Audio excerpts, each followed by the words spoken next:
7시 34분입니다. 이슈토론 안영환 전 한나라당 대변인, 박용진 전 민주당 대변인입니다. 안녕하십니까? 예, 안녕하세요. 네. 안영환 저 대변인은 대구하고는 특별한 인연이 없죠? 네, 대구에 지인들을 살고 있습니다만 네. 개인적으로 큰 인연은 없습니다. 예, 그러시군요. 박근혜 대통령 대구 방문했는데 12명의 대구적 의원 한 사람도 가지 않았습니다. 못 간 건지 안 가는 건지 잘 모르는데 이걸 어떻게 보십니까? 여러 가지 이유가 있겠죠. 일반적으로는 네. 대통령이 특정 지역을 방문하면은 그 지역의 이제 지방자치단체장, 네. 대구 같은 경우는 그 지역의 대구시장 또는 그 지역 구청장이 되겠죠. 네. 그리고 이제 해당 지역구를 가진 국회의원이 수행을 하면서 안내를 하는 게 일반적입니다. 네. 물론 대구를 대통령이 방문했을 경우는 대구 지역 국회의원이 12명인데 12명 다는 나올 수는 없지만 그 시장이 네. 있던 곳에 지역구 의원은 나오는 게 이제까지 관례였죠. 네. 그런데 이제 안 나왔던 건 이례적이었고, 물론 이제 경제 살리기 차원에서 네. 방문이 그런 목적이기 때문에 굳이 의원들이 나올 이유가 없었다고 하지만은, 네. 어찌됐든 대구시에서 그 조치를 취했던, 청와대에서 요청을 했던지 간에, 네. 그간의 정치적인 여러 상황들이 반영되지 않았나는 생각은 듭니다. 네. 대구시에서 무슨 요청할 만하지 않잖아요. 시장이 어떻게 국회의원들한테 오라 마라 하겠습니까? 그런 측면이 있죠. 네. 근데 12명의 국회의원 전체가 대통령으로부터 불신임 당한 것이다. 내년 4월 총선에서 너희들 어림도 없어. 이런 메시지가 아니었나. 이런 분석도 있더라고요. 그러니까 대통령은 어떻게 말을 하지 않고 네. 그런 행동을 한 거 아니었습니다만, 대구 지역 주민들에게, 네. 대구 시민들에게는 그런 메시지가 갈 수가 있죠. 사실 대통령의 모든 행위, 특히 정치인의 모든 행위는 상징성을 갈 수밖에 없는 겁니다. 네. 또 그 상징성 때문에 해석을 어떻게 하는가도 그 정치인이 책임을 지는 겁니다. 네. 예를 들어서 정치인이 무단횡단을 했다. 네. 무단횡단 하지 않고 지나갔는데도 비틀고 지났다. 그러면 네. 그 행동에 대해서 다 책임지는 거면, 남들이 저 사람이 술을 안 취했는데도 술 취한 것을 보였으면 네. 것까지 책임을 져야 되는 것이 정치인의 운명입니다. 그렇죠. 중국 그런 해석이 나온 것에 대해서는 네. 청와대나 그건 책임져야 하는데, 그 해석은 주민들이 또 할 수밖에 없는 그런 상황인 것 같습니다. 네. 예를 들어서 지금 중국 열병식에 참석하셔서 거기서 썼던 선글라스가 그냥 다 동났다는 거 아닙니까? 네네. 서문시장에서 신었고 사신 그 38,000원짜리 신발도 아마 지금 거의 동났을 거예요. 이렇게 네네. 예민한 건데 한 사람의 국회의원도 안 갔다. 유승민 의원 사태 때 남아있던 앙금 아직도 있는 거 아니냐, 이런 분석도 있던데, 박용진 전 대변인께서는 재미있게 보셨어요? 어떻게 보셨어요? 이게 걱정스러운 일이죠. 그러니까 이게 전형적으로 유승민 사태에 이은 대통령의 뒤끝 정치 장렬, 이렇게 네. 볼 수 있잖아요. 그러니까 네. 국민들이 볼 때는 상당히 눈살 찌푸릴 수밖에 없는 일인데요. 네. 경제 활성화를 논의하는 자리라서 국회의원 굳이 올 필요가 없었다라고 하면 국회의원들은 경제 활성화의 걸림돌이냐, 네. 이렇게 보이는 거죠. 그리고 이전에도 대통령이 2013년도에 업무 보고를, 방역 시도의 업무 보고를 받은 적이 있습니다. 네. 인천, 강원, 경북이 그런데요. 네. 이 세 군데 다 그 지역에 국회의원들이 다 참여를 했습니다. 네. 인천, 강원, 경북은 국회의원들이 경제 활성화에 도움이 되고, 대구 의원들은 경제 활성화에 도움이 되지 않는다는 건지는 모르겠습니다만, 네. 그 대통령이 이후에 지금은 안보와 그러니까 외교와 관련해서 국민들의 박수를 받고 여야를 넘나드는 지지를 받고 있습니다만, 지지율이 50% 넘었었습니다. 예. 네. 그러나 그거에 취하시면 안 되는 거예요. 왜냐하면 대한민국은 이제 대통령 혼자 끌어갈 수 있는 그런 작은 나라가 아닙니다. 네. 경제적으로도 세계 10위권 안에 들어가 있는 거대한 경제 대국이고요. 네. 이렇게 복잡한 사회를 국회의원들이든 아니면 사회의 다양한 의견들을 참고하고 서로 동의를 얻어나가면서 하지 못하면 네. 못 끌어나가는 거예요. 근데 네. 대통령이 그 잠깐의 어떤 외치에서의 성과를 가지고서 혹시나 네. 그 뭐 내치와 관련해서 나 혼자 잘할 수 있다, 다 할 수 있다 이렇게 생각하시면 큰일이죠. 네. 근데 이제 야당이 걱정스러운 건 네. 유승민 사태로 대통령한테 여당 의원들이 찍혔든 말든 그게 중요한 게 아니라 네. 이 스타일대로 하신다고 하면 당신의 그 뭐 정치적 기반인 대구 지역 출신의 그 국회의원들한테도 이러시고 여당한테도 심지어 이러시면 네. 야당한테는 보나마나 어떻게 어떤 해요? 태도를 네. 가지고 계실지 뻔한 거 아니에요. 그러면 사실은 협력 정치나 그 네. 협력 경제가 이루어지기가 어렵지 않을까 네. 이런 안타까움이 저희한테는 있습니다. 그 수행한 사람이 누구다 어느 대구의 어느 지역에 어느 학교 나왔다 봐서 까탈스럽고 짐작하기 좋아하는 한 종편은 이걸 벌써 내놓고 있더라고요. 하여튼 아니 뭐 새정치민주연합은 뭐 편해요. 도대체요. 어떻게 지지율이 반토막이에요. 새누리에 비해서. 예? 어떻게 된 겁니까? 지금 혁신안 내놨다는데 혁신이 아니고 뭐 소란스럽기만 하다 이런 분석도 있는데 어떻게 보십니까? 혁신안에 대해서. 예, 뭐 국민들께서 제가 여당이랑 청와대를 비판하면 야, 그거 참 말 잘한다. 근데 네 여당은 왜 그러냐 다들 그러세요. 그렇죠. 바로 그 얘기입니다. 근데 그 새정치민주연합의 혁신위원회가 발표한 게 지금 10번에 걸쳐서 10차례에 걸쳐서 이렇게 쭉 발표를 했는데요. 네. 그게 사실은 국민적 관심 대상이 되기가 어려워요. 왜냐하면 다 내부 문제라서요. 네. 최고위원회를 폐지를 하든 말든 오늘 최고위원회를 통과해야 되죠. 예. 네, 근데 10번째 내놓은 안은 그렇습니다. 네. 최고위원회와 이후에 있을 당무위원회, 16일 날 있을 우리 중앙위원회를 이제 통과를 해야 네. 이게 이제 그 제도로서 안착이 되는데요. 그러니까 다시 말씀드립니다만 국민들한테는 관심 가질 수가 없죠. 국민들은 이런 당 내부의 자기들끼리의 룰을 정리하는 데는 별 관심이 없으세요. 결론으로 보여줘라 이거죠. 그렇다면 네. 어떤 사람들이 뭐 탈락하고 어떤 사람들이 새로 들어오느냐, 다시 말해서 인적 쇄신, 물갈이가 어느 정도나 진행되고 누가 들어오느냐 네. 구체적인 게 보여야 박수를 치든 관심을 갖든 그럴 거거든요. 근데 지금 거기 박용진 대변인 말씀에 약간 허점이 있는 게 국민들은 이런 데 관심 없다. 그 이유가 뭐냐 하면 제가 생각하기에는 너무도 복잡하기 때문입니다. 아니 그러니까 내부 얘기니까 디테일하게 이야기를 하지 않으면 아니 혁신도 뭔가 탁 던져서 와 닿게 해야 되는데 좀 복잡하잖아요. 뽑는 방법도 여러 가지고. 네. 그 말씀인데 제가 네 하세요. 한 말씀만 더 드릴게요. 네. 그러니까 인적 쇄신을 하지를 못하면 그러니까 국민들이 그거를 체감하지를 못한다는 말씀이에요. 네. 그래서 사실은 그거를 어느 정도나 할 거냐라고 하는 내부의 문제가 있는데 네. 혁신안이 국민적 관심을 못 끌으니까 이 혁신안은 실패했다, 혁신안은 잘못됐다라고 비판 대상이 되어버리는 이런 상황으로 된 거죠. 네, 내부에서 막 그 얘기가 나오고 있잖아요. 시작되어야만 한다는 말씀입니다. 네, 안영환 대변인 말씀하십시오. 제가 그 야당에 대해 좀 순서를 좀 하겠습니다. 네. 우리 박용진 대변인 좀 거북스러우시겠지만은 일단 국민들의 관심이 없는 것은 네.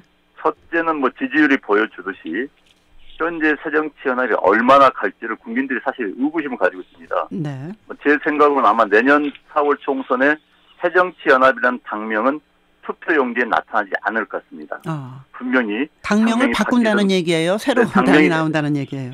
새로운 당이 나오든 네. 뭐 창당을 하든 분당을 하든 합당을 하든 네. 또 당명을 자체 바꾼 지간에 당이 변화가 올 수밖에 없다는 거 하나고요. 두 번째는 이제 많은 국민들이 새정치연합이 과연 집권 능력이 있느냐, 새정치연합이 우리의 운명을 책임질 수 있는 당이 되느냐라는 데 대해서 의구심을 가지고 있다는 겁니다. 그렇기 때문에 깊은 관심을 가지고 볼 수가 없는 것이죠.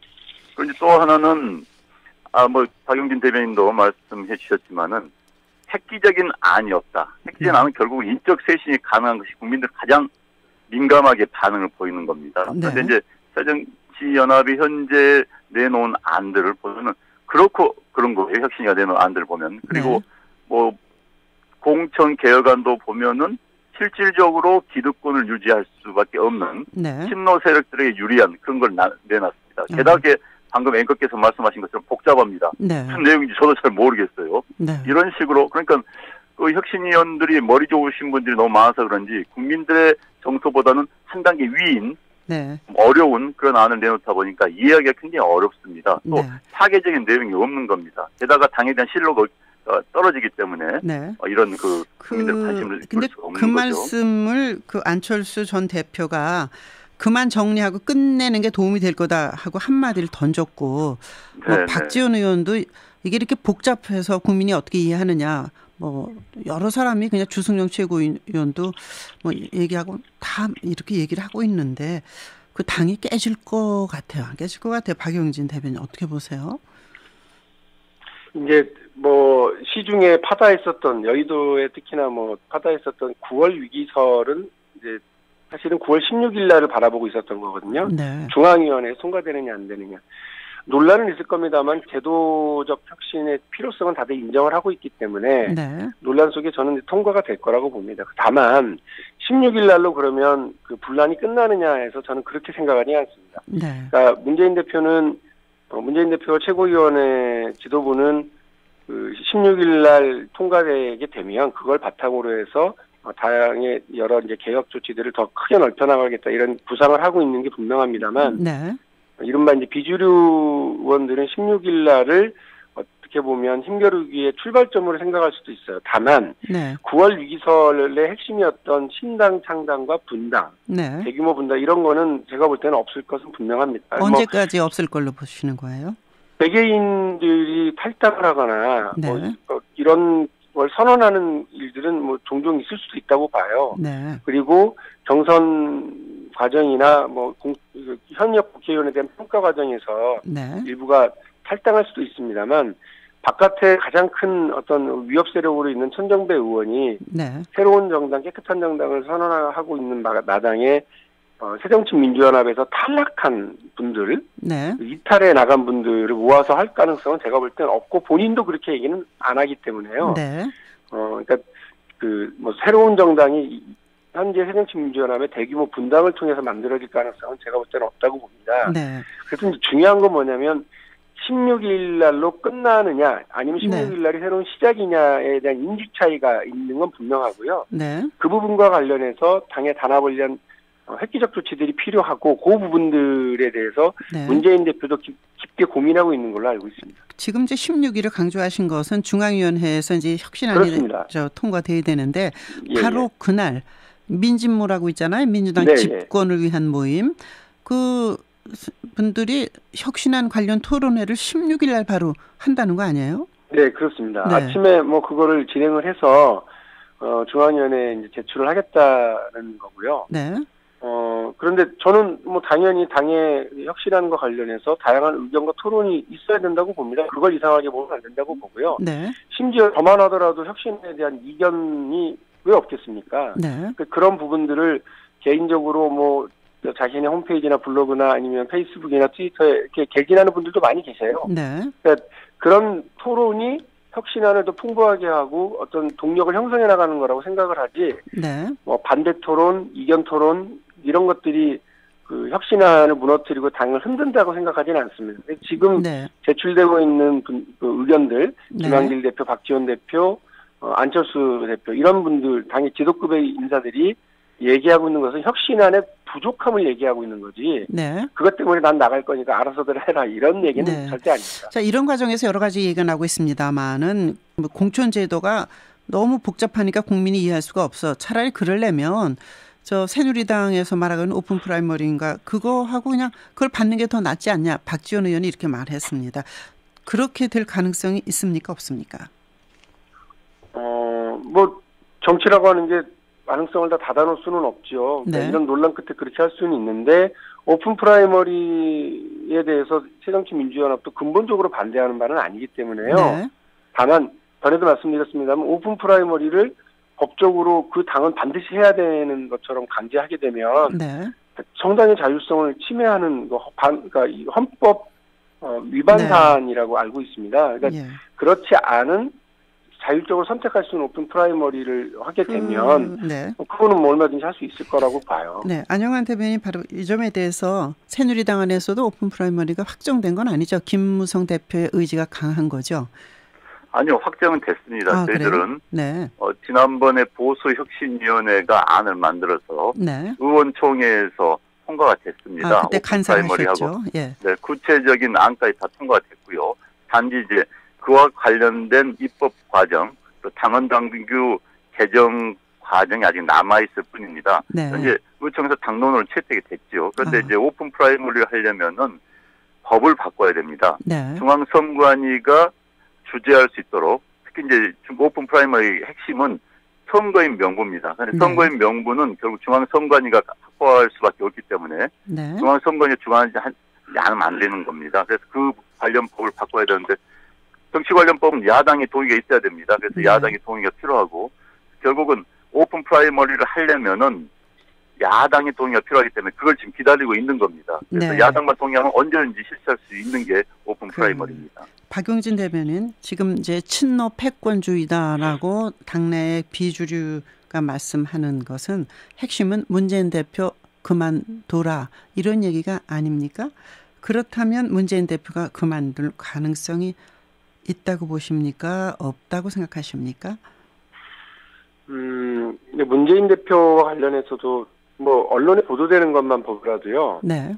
그 이른바 비주류의 얘기들이 너무 다양하죠. 그래서 네. 예를 들면 조경태, 박주선 두 의원 같은 경우는 지금 당장 물러나라 이제 네. 이렇게 뭐 거의 뭐 내놓고 얘기를 하고 계시고요. 네. 네. 그리고 그러나 이제 뭐 비주류 사장이라고 얘기되는 박지원, 김한길 두 분 같은 경우는 문재인 대표 지도 체제를 흔들기보다는 네. 그러니까 연대 체계, 협력 네. 체제를 갖추기를 바라는 게 분명합니다. 제가 볼 때는. 예. 그래서 어떻게 보면 어떻게 힘을 같이 하고 네. 그 역할을 나눌 거냐 이 부분으로 지금 이야기들을 좀 모아가려고 그러는 것 같고요. 네. 네. 그래서 문재인 대표 체제에 대한 이야기는 결이 좀 다르긴 한데 협력 체제를 구축해서 그러니까 문재인 원톱으로 갈 건지 아니면 네. 뭐 드림팀을 구성해서 갈 건지 네. 뭐 이런 다양한 얘기가 나오고 있는 것 같아요. 그래서 지금은 어느 한쪽으로 모아진 것 같지는 않고 네. 16일 날 어느 정도의 중앙위원회? 찬성과 지지를 받아 네. 혁신안이 통과되느냐 이후의 분란이 어떻게 계속 지속되고 확대될 거냐에 따라서 달라지겠죠. 알겠습니다. 제가 마음이 급해진 게 네. 심학봉 의원 제명안 왜 보류가 된 거예요? 이거 정말 국민 정서를 모르는 거 아닌가요? 안영환 대변인 말씀해 주세요. 예, 그건 뭐 심학봉 의원의 본인의 결단만 남은 것 같습니다. 본인도 아마 고민하고 있는 것으로 알고 있고요. 네. 그래서 이제 윤리위원회에서 현재 분위기로는 제명으로 갈 가능성이 높다고 봅니다. 왜냐하면은 민간인들로 구성된 네네. 윤리위 그 자문단인가요? 거기서 제명을 권고했기 때문에 네네. 현재 민간인 거기서 네. 권고한 안을 국회의원들이 무시한다는 것은 굉장히 힘들 겁니다. 게다가 이제 김무성 새누리당 대표께서 네. 자진 사퇴해라 노골적으로 이야기를 했습니다. 그렇기 때문에 본인도 그 의결이 나기 전에 네. 자진 사퇴하는 모양새를 취하지 않을까 싶고요. 그다음에 이제 아까 새정치연합의 당내 문제에 관해서 제가 잠시 말씀을 드린다면은 사실 분당 신당 문제가 올 봄에 나왔다가 그동안 이제 잠재되어 있고 약화되는 분위기였었는데 결국 이제 공천 문제 때문에 다시 불거질 수밖에 없는 것 같습니다. 국회의원들한테요 가장 중요한 문제는 무슨 최고위원회 없애니 많이 문제가 아니라 결국은 공천 문제입니다. 그렇죠. 내가 사느냐 죽느냐, 내가 다시 돌아오느냐 꺾이느냐의 문제이기 때문에 공천 제도 안이 특정 세력에게 유리하고 나에게 불리하다. 라고 한다면 반발할 수밖에 없는 겁니다. 그리고 공천 탈락하면은 과소 선거구 때문에 앞으로 막장 드라마가 더 남은 것 같다고 제가 오프닝에서 말씀드렸는데 아니 어제 신동빈 출석 놓고서 고성 사대지 정무위 파행 이런 거 보여줘야 되겠습니까? 몇 선씩 되는 국회의원들이요. 이제는 그리고 중요한 문제가 아닙니다. 그게 소리 지를 만한 문제도 아니고 아마 소리를 지르는 것도 즐기는 사람도 있는지 모르겠습니다만 카메라 의식해가지고요. 이제는 국민들이 저도 아침에 어떤 분한테 이야기 들었습니다만 제발 싸우는 것이 제일 싫다. 왜 저 사람 나이 먹고 알만한 사람이 저런 이야기를 들었는데 부끄럽습니다. 알겠습니다. 여기서 끝내야 되겠습니다. 더 하면은 열날 것. 한 말씀만 드리면 10초요. 심학봉 의원 건이든 아니면 롯데 신동빈 회장 국회 출석시키는 문제든 간에 여당이 식mak봉의원을 감싸고 네. 또 재벌 총수를 감싸는 듯한 모습을 보이는 건 저는 네. 문제가 있다고 봐요. 아니 그렇게 본심이 어쨌든 간에 그렇게 그런 말씀하시면 또 노력하시길 윤우덕 바랍니다. 의원에 대해서 징계시효 소멸됐다고 안 한 쪽도 뭐 비슷하죠. 뭐.